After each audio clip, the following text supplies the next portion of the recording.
everybody. My name's Slone. Thanks for checking in for another episode of Drum Power.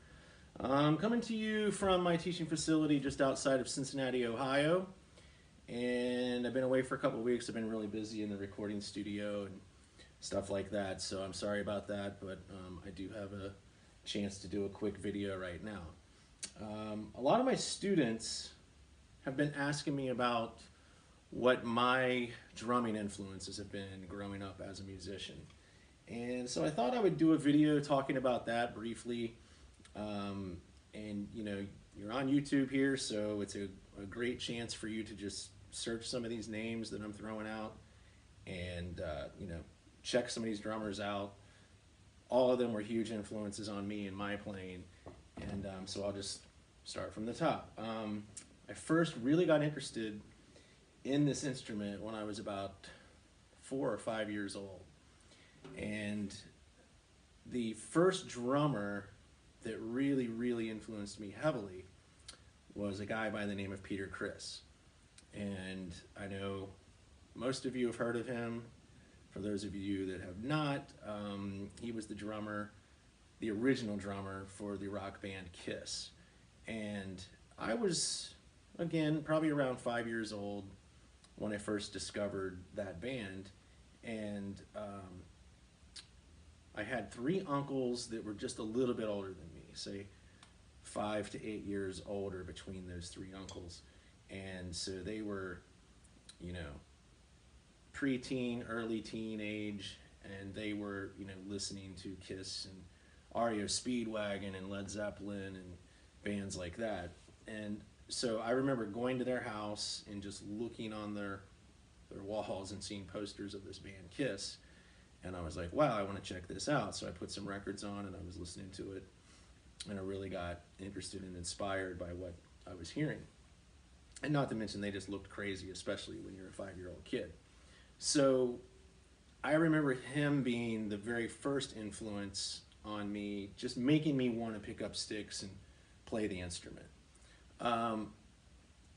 So that's kind of how the passion started. I didn't start actually getting into drum lessons until I was about 8 years old. And there, of course, floods in a bunch of more influences when you start taking the instrument more seriously.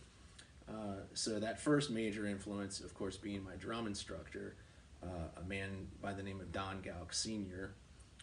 Great man, great musician, and he, you know, heavily influenced me, not just learning to read music and to use my ears to develop an ability to hear what's going on and play it back myself, but even in just watching him play, I learned the art of not just keeping beat, not just being a drummer, but actually being a musician. He always played very musically around the drum set, even with simple stuff like single stroke rolls. I'll give you a quick example of that. When I was first learning to play single strokes around the drum set for fills, I would do your typical stuff like this.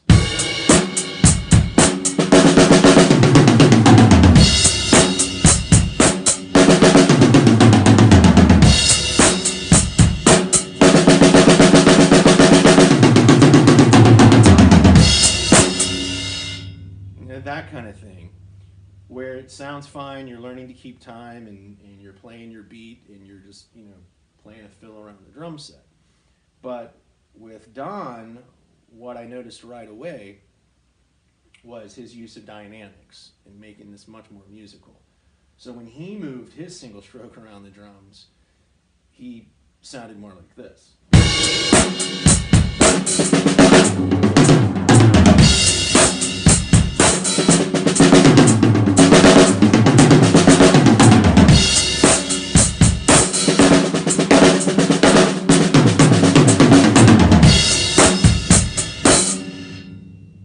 Just with the use of dynamics, it became a whole lot more musical, and it just blew my mind, and I was like, wow, I'm going to go and play my drums like that. I'm going to try to emulate what I'm seeing my teacher do.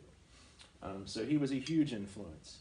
That, of course, translated when I got better on the instrument, working with a teacher, and I would go home and put my headphones on and play with, say, a Kiss record. and I would start to pick up on some things that Criss was doing.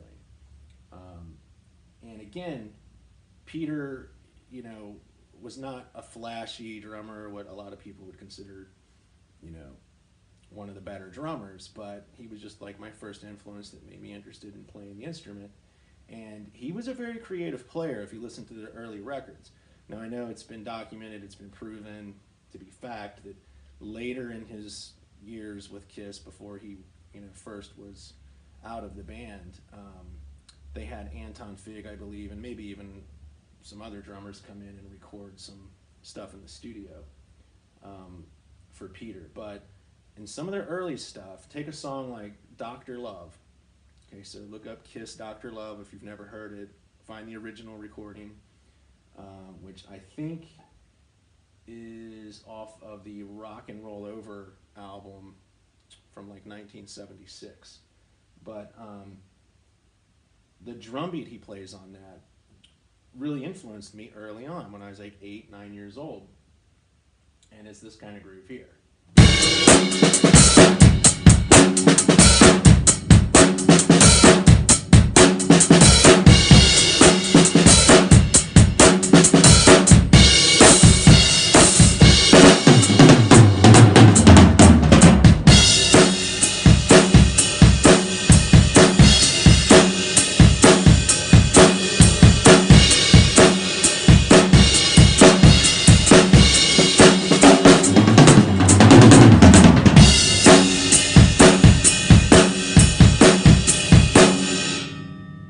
That kind of stuff. So it was just creative, simple enough for a young drummer to grasp and understand, but musical enough to teach you how to be a creative player on your instrument. So that really came out early when I was taking these lessons.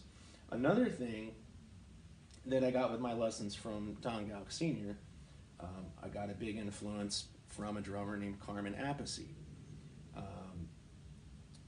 Or Carmine Appice, I think is how he says it. But anyway, he has a great book, which I still use with my drum students to this very day, called Realistic Rock. And Realistic Rock has the very basic of basic beats,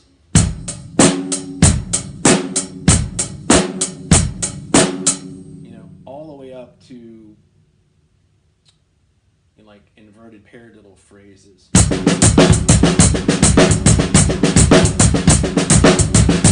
Shuffles. One of my favorite things he introduces in the book, not too far into it, is triplets on the bass drum. This kind of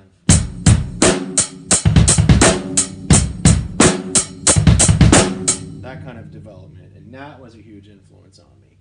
And that really turned me on to a drummer by the name of John Bonham. Okay, so John Bonham, most of you again have heard of him.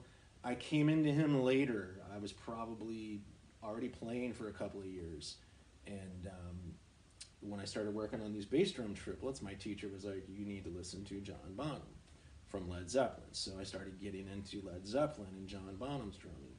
And you know, if you don't know his work, get on YouTube, check it out. There's some really cool channels on YouTube, by the way, that are kind of dedicated to John Bonham. One of my favorites is Bonzolium or Bonzolium.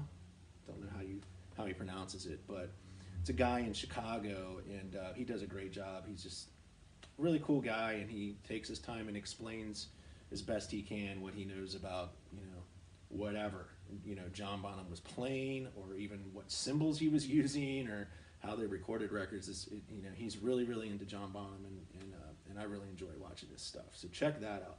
But also definitely check out John Bonham himself. Watch this guy play. For a hard rock drummer, he had such a great touch, like a jazz drummer. And once I got into this instrument playing for a few years, I kind of discovered that a lot of my favorite rock drummers were heavily influenced by jazz drummers. I think you can hear it in Bonham's playing for sure, that he listened to big band jazz guys. And I know he was also influenced by like the drummers from James Brown's band and stuff like that. But back to Peter Criss, for instance, I later found out after I was, becoming a fan of his, that one of his biggest influences was Gene Krupa. Gene Krupa is an old jazz, legend on the instrument. So there's another name for you, Gene Krupa. Look him up. Just a fantastic player, a great showman. After I started, finding out about Gene Krupa, that opened the floodgates for me. Then I started discovering Buddy Rich. Hands down one of the greatest players I've ever seen in my life. I got to see him live once when I was about 13, and I think it's still, to this day, has blown me away more than probably anyone I've ever seen in person. He was just a master on the instrument.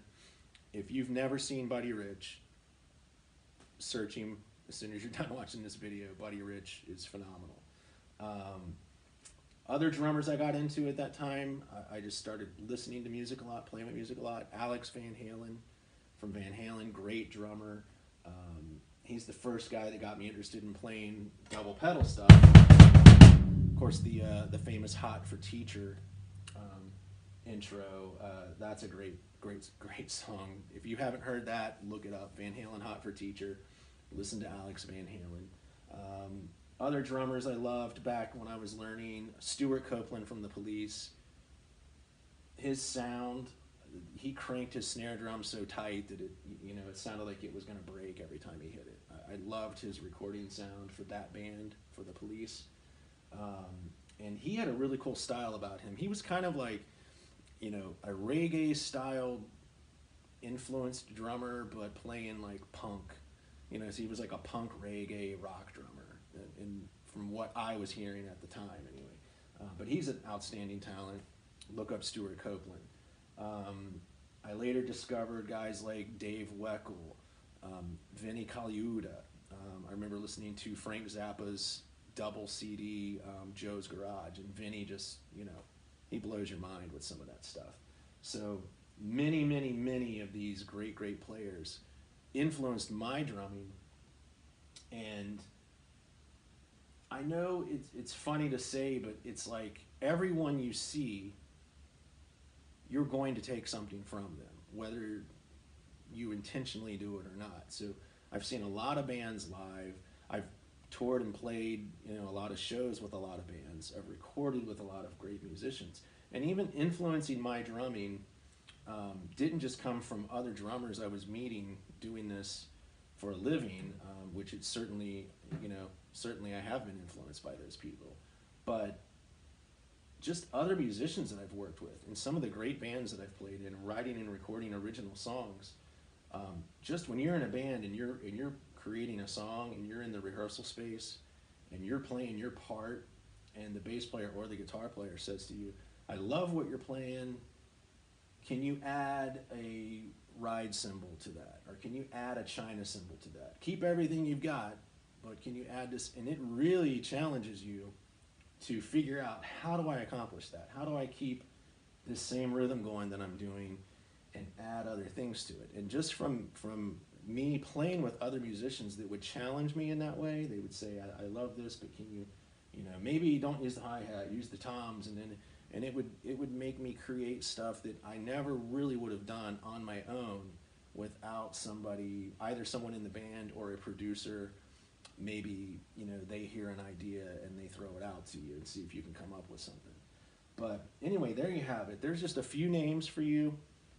If you get a chance, look them up. You won't be disappointed. These are very talented people, and there's tons and tons of people, obviously, that I have not mentioned. These are just the names that come to mind for me, just that influenced me in, say, the first 10-15 years of my playing career. And since then, of course, I've met and worked with or just come across through YouTube or whatever, countless numbers of incredible drummers.